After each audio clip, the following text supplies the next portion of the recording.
الحمد لله الذي كفى وسلام على عباده الذين اصطفى أما بعد فأعوذ بالله من الشيطان الرجيم بسم الله الرحمن الرحيم ورتل القرآن ترتيلا صدق الله العظيم وصدق رسوله النبي الأمين المتين المبين المعين المختار الكريم ونحن على ذلك لمن الشاهدين والشاكرين والذاكرين والحمد لله رب العالمين إن الله وملائكته يصلون على النبي يا أيها الذين آمنوا صلوا عليه وسلموا تسليما اللهم صل على سيدنا مولانا محمد معدن الجود والكرم وآلہ وبارک وسلم صلوا علیہ صلاۃ وسلاما علیک یا رسول اللہ صلی اللہ تعالی علیہ وسلم۔ حمد و صلاۃ کے بعد معزز سامعین حضرات، السلام علیکم ورحمۃ اللہ وبرکاتہ۔ آپ نے مخارج کا بیان پچھلے ویڈیو میں سنا ہے اور دیکھا بھی ہے۔ مخارج کی اقسام، مخارج محققہ، مخارج مقدرہ، اس کی تعریف بھی آپ نے سنی ہے۔ اب ہم نے صرف 6 حروف کا مشق کیا ہے: حمزہ ہا، عین ہا، غین خا۔ یہ حروف حلقی سے کہا جاتا ہے، اور آپ اس پر کوشش کرتے رہیں، آواز کو بہت ہی غور سے سنیں اور اردو کو پڑھ کر کے پھر وہیں سے نکالنے کی کوشش کریں۔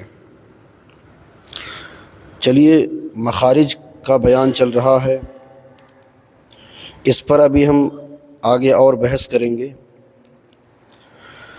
مجھے امید ہے کہ آپ لوگ اس کو بہت ہی سنجیدگی کے ساتھ سن رہے ہیں اور اس پر عمل کرنے کی کوشش کر رہے ہیں۔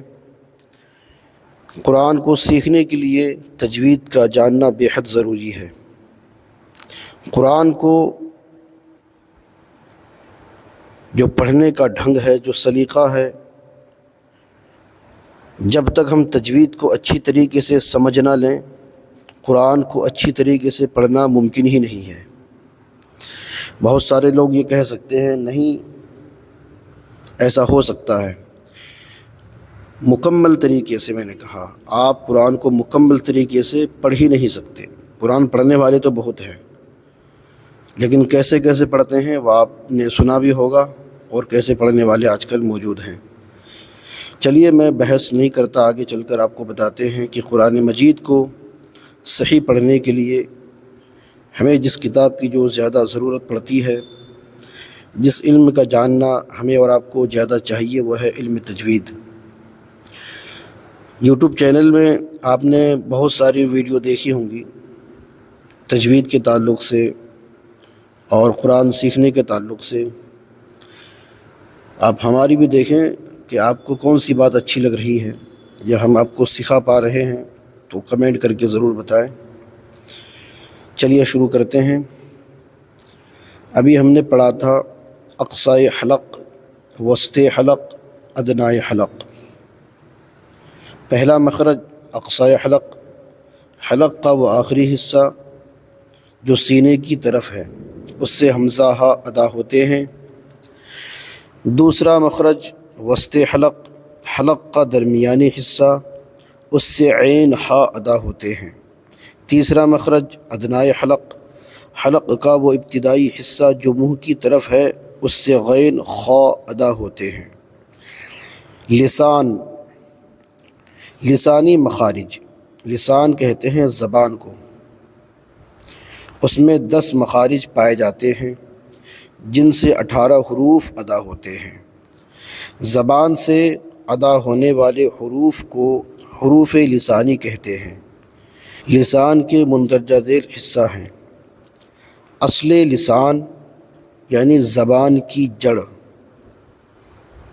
اقصائے حافۂ لسان، زبان کا وہ بغلی کنارہ جو حلق کی طرف سے ہے۔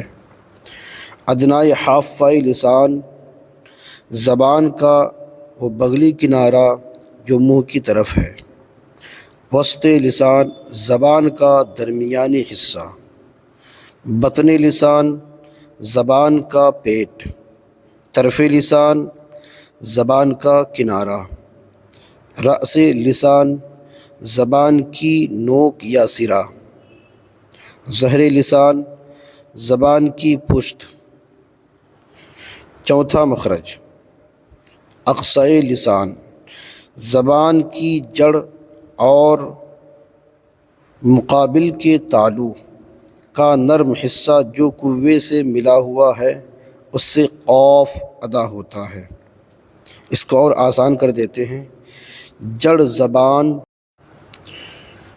زبان تالو سے مل کر قاف ادا ہوتا ہے۔ پانچواں مخرج اقصائے لسان اور مقابل کے تالو کا سخت حصہ جو منہ کی جانب ہے اس سے کاف ادا ہوتا ہے۔ قاف اور کاف کو حروف لہویہ کہتے ہیں۔ چھٹا مخرج وسط لسان اور اس کے مقابل کا تالو اس سے جیم، شین یا غیر مدہ ادا ہوتے ہیں، ان حروف کو حروف شجریہ کہتے ہیں۔ اب جن حروف کے مخارج بیان کیے جائیں گے ان کا تعلق زبان کے ساتھ دانتوں سے بھی ہے، لہذا اب دانتوں کے نام مع اقسام بیان کیے جاتے ہیں۔ اس کا نقشہ آپ کے سامنے ہے، ملاحظہ فرمائیں۔ کل دانت 32 ہیں، جن میں 12 دانت اور 20 داڑھیں ہوتی ہیں، جن کی 6 اقسام ہیں: ثنایا، رباعیات، انیاب، ضواحک، طواحن، نواجذ۔ ثنایا سامنے والے 2 اوپر اور 2 نیچے والے کل 4 دانت، اوپر والے دانتوں کو ثنایا علیہ اور نیچے والے دانتوں کو ثنایا سفلی کہتے ہیں۔ رباعیات یعنی رباعی، ثنایا کے دائیں بائیں اوپر نیچے ایک کل 4 دانت ہیں۔ رباعی ثنایا کے دائیں بائیں اوپر نیچے ایک کل 4 دانت۔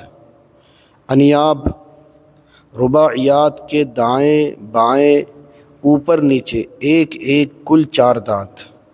ضواحک انیاب کے دائیں بائیں اوپر نیچے ایک کل 4 داڑھیں۔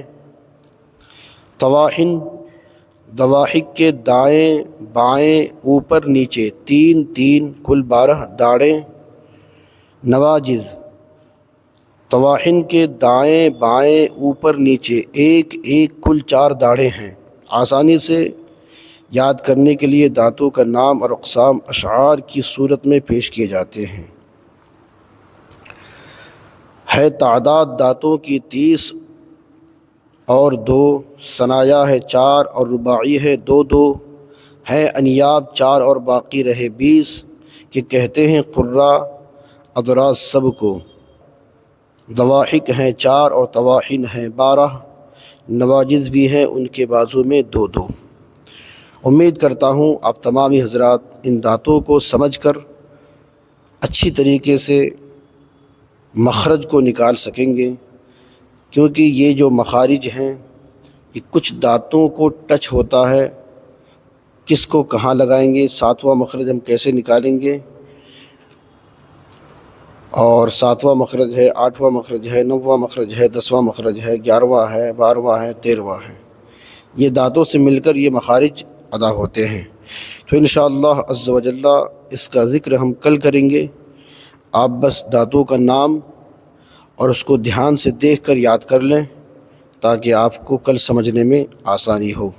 اللہ تبارک و تعالیٰ کی بارگاہ میں دعا ہے مولا تعالیٰ ہم سبوں کو نیک سمجھ کی توفیق عطا فرمائے، قرآن مقدس کو صحیح طریقے سے پڑھنے پڑھانے اس پر عمل کرنے کی کوشش کرنے کی توفیق عطا فرمائے۔ السلام علیکم ورحمۃ اللہ وبرکاتہ۔